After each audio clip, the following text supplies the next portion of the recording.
All right. So Jen asks, if your church is having a vision offering, how do you know how much to give? How do you work out if it's your own idea or God's prompting? How do you do it, Wez? Well,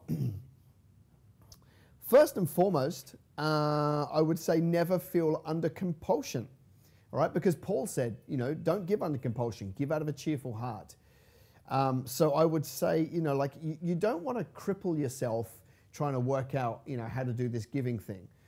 God is not interested in the amount. God is interested in the sacrifice, okay? And so, and I've heard, one of the teachings that I love when it comes to, these miracle offerings or these annual offerings that some churches do, one of the teachings I like is we're not interested in equal giving, we're interested in equal sacrifice, meaning that, we all need to shoulder the burden to make sure our church's visions are well funded.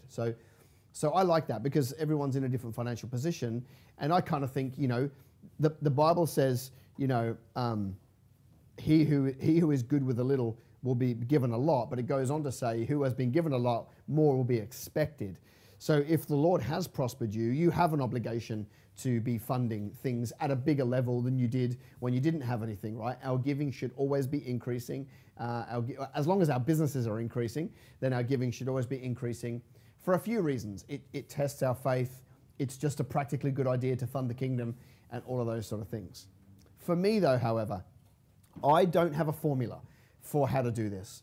I personally, I have, when it comes to these things, I have a typical tithing, but I mean, for me, it's never an amount, like it's not factored in. I'll call it tithing because most people call it tithing, but it's never a tenth. I have no idea what percentage it is because, the whole ecosystem is constantly moving. I have an amount that I give every single month. So I cut the same check to my church every single month.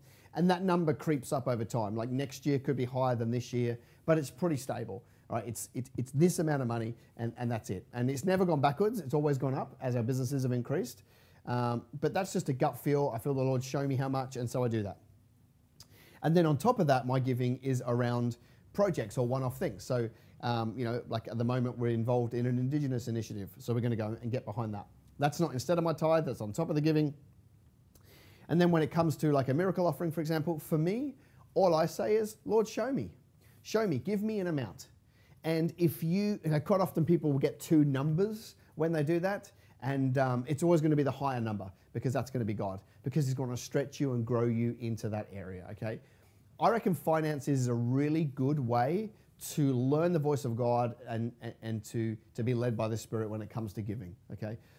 The worst thing you can do is give too much.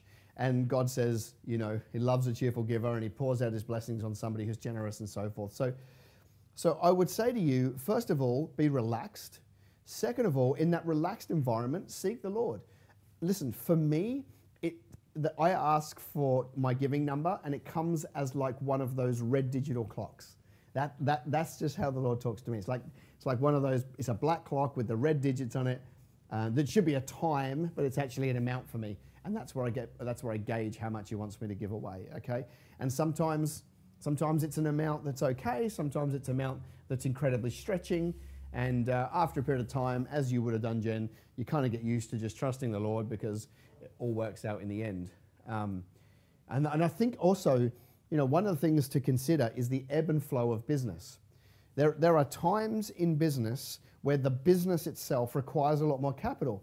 And so in that time, you may not have the luxury of doing some ludicrously large giving program.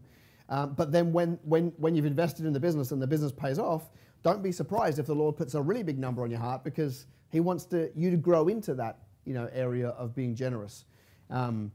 Listen, my experience is this. This is, by the way, this is not tied to your future blessing. Okay, I want to make that thing clear. How do I know that? I have been blessed hugely, financially, at times when I haven't given anything, right? In my early stage or when I went through a really hard time or whatever reason, most of my life I've been incredibly generous with my giving. There were pockets when I wasn't, and the Lord still blessed me. So there is no correlation. He's not a tit for tat God. He's going to want to bless you anyway.